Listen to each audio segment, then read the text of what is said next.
কথাটো হৈছে কি, দেশ জাতিৰ বাবে শ্বহীদ হ'বলৈ মই সাজু আছোঁ। দেশক লৈ জাতিক লৈ কোনো ধৰণৰ কম্প্ৰমাইজ কৰা নহ'ব। যদি কোনোবা বাংলাদেশীয়ে মোক হত্যা কৰিম বুলি ভাবিছে, তেনেহ'লে এটা কথা স্পষ্ট, শৃংখল চলিয়া কিন্তু অকলে নমৰে।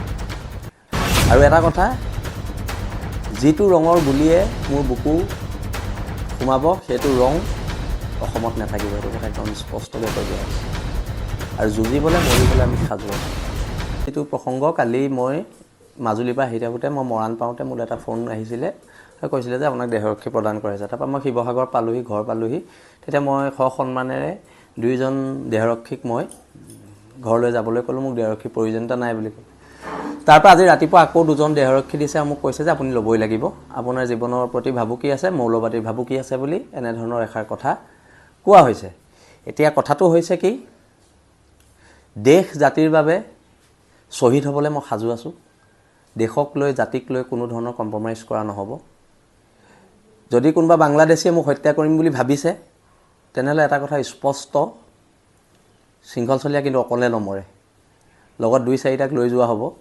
আৰু সেইকাৰণে মই কৈছিলোঁ যে গৃহ বিভাগক মোক এটা বন্দুক দিয়ক, কিন্তু মোক বন্দুকটো দিয়া নাই। মোক এখন বন্দুকৰ লাইচেঞ্চ দিয়ক বুলি কৈছিলোঁ, সেইটো মোক দিয়া নাই। আৰু এটা কথা, যিটো ৰঙৰ গুলীয়ে মোৰ বুকু সোমাব, সেইটো ৰং অসমত নাথাকিব। সেইটো কথা একদম স্পষ্টকৈ কৈ দিয়া হৈছে। আৰু যুঁজিবলৈ মৰিবলৈ আমি সাজু আছোঁ, একদম স্পষ্ট কথা। আৰু অনাগত দিনত খিলঞ্জীয়া মানুহৰ, হিন্দু মুছলমানৰ ঊৰ্ধত গৈ খিলঞ্জীয়া মানুহৰ অধিকাৰ ৰক্ষাৰ যুঁজখন আমাৰ চলি যাব। আৰু বীৰ লাচিত সেনাৰ প্ৰত্যেক সৈনিক মোৰ সাহস, অসমৰ খিলঞ্জীয়া জনগণ মোৰ সাহস। আৰু খিলঞ্জীয়া জনগণে মোক নিৰাপত্তা দিব বুলি মই সদায় ভাবোঁ।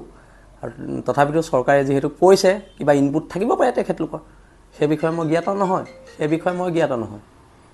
আৰু অনাগত দিনত মই পুনৰ কৈছোঁ, এখন ঐক্যবদ্ধ সংগ্ৰাম হ'ব। দুইজন গুৱাহাটীৰ পৰা আহিছে, তেওঁলোক স্পেচিয়েল ব্ৰাঞ্চৰ মানুহ বুলি কৈছে, আহিছে। আৰু আমাক আৰক্ষী প্ৰশাসনে জনাইছে যে আমি ল'বই লাগিব বুলি কৈছে। আৰু সেইকাৰণে নাই, মোক কৈছে যে মৌলবাদী সংগঠনৰ পৰা আপোনাৰ জীৱনলৈ ভাবুকি আছে। কিন্তু এটা কথা স্পষ্টকৈ কৈ দিওঁ, আমি কোনো মৌলবাদী সংগঠনলৈ আমি ভয় নকৰোঁ। যদি যুদ্ধ হয়, যুদ্ধ হ'ব। আক্ৰমণ হ'লে প্ৰত্যাক্ৰমণ হ'ব। আৰু যদি আজি কোনোবা মৌলবাদীৰ হাতত শৃংখল চলিয়াই প্ৰাণ দিবলগীয়া হয়, শৃংখল চলিয়াই হাঁহি প্ৰাণ দিব। কিন্তু তাৰ পিছৰ পৰ্যায়টো কিন্তু খুব ভয়ানক হ'ব। বীৰ লাচিত সেনা কোনো সৈনিক, অসমৰ খিলঞ্জীয়া জনগণ কোনো বহি নাথাকে। এইখন যুদ্ধ যদি কৰিব বিচাৰিছে কোনোবা মৌলবাদী শক্তিয়ে, তেন্তে সেইখন যুদ্ধ হ'ব। সেইটো স্পষ্ট কথা। অসমৰ খিলঞ্জীয়া জনগণ, অসমীয়া মানুহৰ কাৰণে যদি জীৱন দিব লাগে, তাতকৈ আৰু ভাগ্যৰ কথা কি আছে? তাতকৈ ভাগ্যৰ কথা কিবা থাকিব পাৰে নেকি? আৰু এটা কথা স্পষ্ট মই পুনৰ কৈ দিছোঁ, প্ৰত্যেক মৌলবাদী সংগঠনক মই সকীয়াই দিছোঁ এটা কথা, আমি যুঁজৰ কুকুৰা হয়, আমি যুঁজত মৰিম, কিন্তু আমি অকলে নমৰোঁ। সেইটো কথা একদম স্পষ্ট।